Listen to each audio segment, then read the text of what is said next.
Hi everyone, I am Jason Alcott, author of The Sewing Principle. Welcome to the channel, welcome back to the channel. I'm so glad that you are here today. Do you ever have those days, don't lie to me, I know that you do, but those days where you're just like, man, this is really overwhelming, or life is happening, it's full on, there's work, there's family, there's kids, there's hobbies, different commitments that you might have, and it's just like, wow, sometimes it just feels a little bit overwhelming. If I'm being honest, there are certain parts of my life where I'm going, well, hold on a second, I'm kind of responsible for this particular moment of overwhelm, or I can take responsibility for why I'm feeling overwhelmed about this because maybe I put it off or whatever like that. And we've talked before about things that are within my locus of control and things that are outside my locus of control. What can I control? What can I not control? And I heard this line the other day and it really got me thinking. It was like, oh, that's a good line. And the line was, stop delegating problems to your future self. If I don't deal with something today and I put it on the shelf and I say, you know what, I'm going to deal with this tomorrow. Could be like an email, could be a to-do list at work or different things at home or family. I'm not going to take care of this now. I'll take care of it later. Great. Well, you just robbed capacity and margin from your future self, right? Like the idea that you've got things that you'd like to pursue tomorrow, things you'd like to get done. But if you've got something today that you could have potentially taken care of, but you felt a little overwhelmed, so you decided not to, you kick it down the road. It's kind of like you're sitting down and writing yourself a letter and you're like, hey, Jason, tomorrow. Oh, by the way, I didn't do this list of things. So here they are. You can include them in your day tomorrow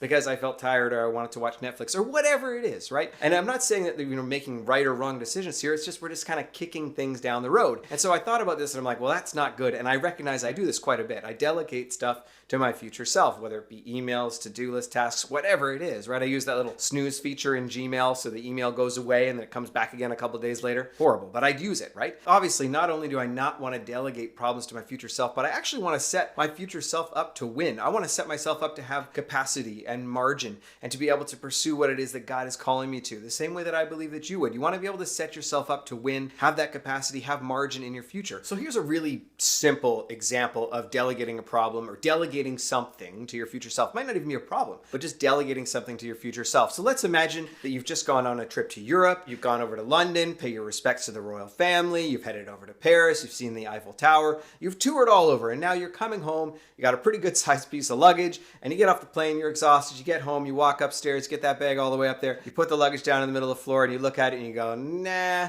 I'm not feeling it. I'm going to go do something else, right? And you leave it there and you decide that, you know what, tomorrow, Jason, you get to unpack that piece of luggage. Now, it's not like it was the right decision or the wrong decision. It's just that you decided to take that particular task that you probably could have done in that moment. And you're like, no, it's not going to happen today. I'm going to delegate that to my future self. That's what I'm talking about here. What are these little things that now tomorrow, when maybe I would like to go out and do something else, hit the gym or whatever, I've still got to recognize, oh wait, I've still got to get that piece of luggage unloaded because I need the clothes that are in there and got to get the souvenirs to the family, whatever it is, right? But here's the example of something that maybe you could have had the capacity to take care of it right now. It could be quick, boom, done, over, but you said, no, I'm going to actually push that down the road. And then you're robbing yourself of margin, robbing yourself of capacity in the future. And so personally, when I thought of this idea of like delegating problems to my future self, I'm like, wow, I actually do this a lot. I see it in my work. I see it in to-do lists. I see it in my home life with my family. I see it in working out. I put that off a lot.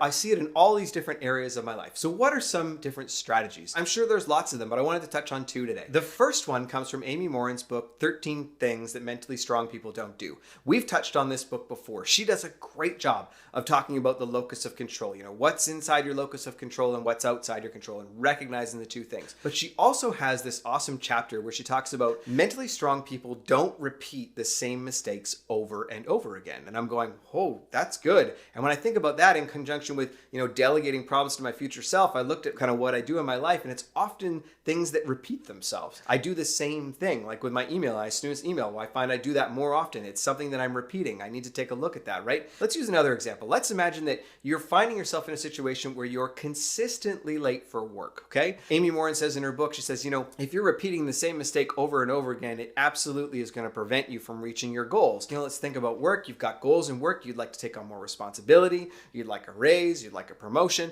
Well, if you're showing up late for work, all of those things are off the table. They don't, promote people that don't show up on time. They don't give raises to people that aren't consistent, take responsibility in their life. That's a reality of the situation. It's going to prevent you from reaching some of your goals. So she suggests that you take that consistent repeating mistake, sit down and actually study it and ask yourself 3 questions. So the first question she asks is, what went wrong? Second question is, what could I have done better? And the third question is, what can I do different next time? These are great questions. Let's walk through them in the example of consistently being late for work, okay? I'm not sure if that's something you're walking through, but it happens all the time to a lot of people. We deal with this, right? You know, you've got a 20-minute commute to work, but you constantly find yourself jumping in the car with only 10 minutes to get there, right? And again, you're back. You're blaming traffic, whatever it is, to whoever you need to tell, your boss, your supervisor, here's why I was late. But eventually those excuses run out. So then what she suggests is look at it and go, okay, so what could you do different or better? And when I think about this example of being late for work, you clearly need more time in the morning. I know I've had that situation where I've recognized, hey, you know what? For the things that I'd like to get done in the morning, I'm going to need more time before I have to jump in the car to make the drive to the office, to make the commute, or whatever it is that you do, to school or wherever you go. Really, when I think about my mornings, there's only a couple of options.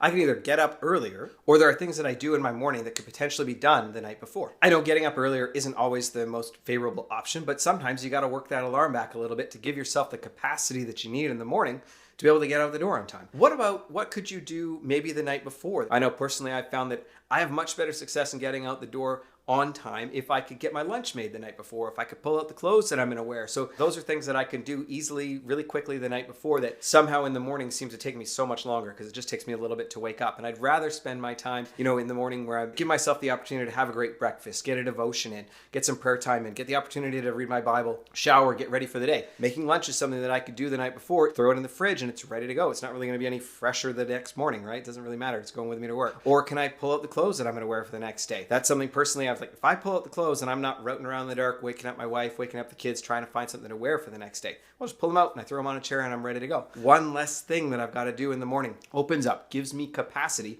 allows me to be successful to hopefully get out the door on time. This is just one sort of simple example, but I love about what Amy touches on in this book is take that thing that you're sort of repeating over and over again, which is hurting your future self, and write it down and study it so that you can understand, well, what could I do different? What could be done better? How can I prevent myself from actually repeating the same mistake over and over again and delegating that problem to my future self? And the second strategy that I want to touch on that really allows me to bring my focus into the present comes from the book The One Thing by Gary Keller and Jay Papasan. Awesome book, definitely one you want to have in your library. And in the book, Gary and Jay have this killer question, and I want to share it with you. What's the one thing that I can do such that by doing it, everything else will become easier or unnecessary?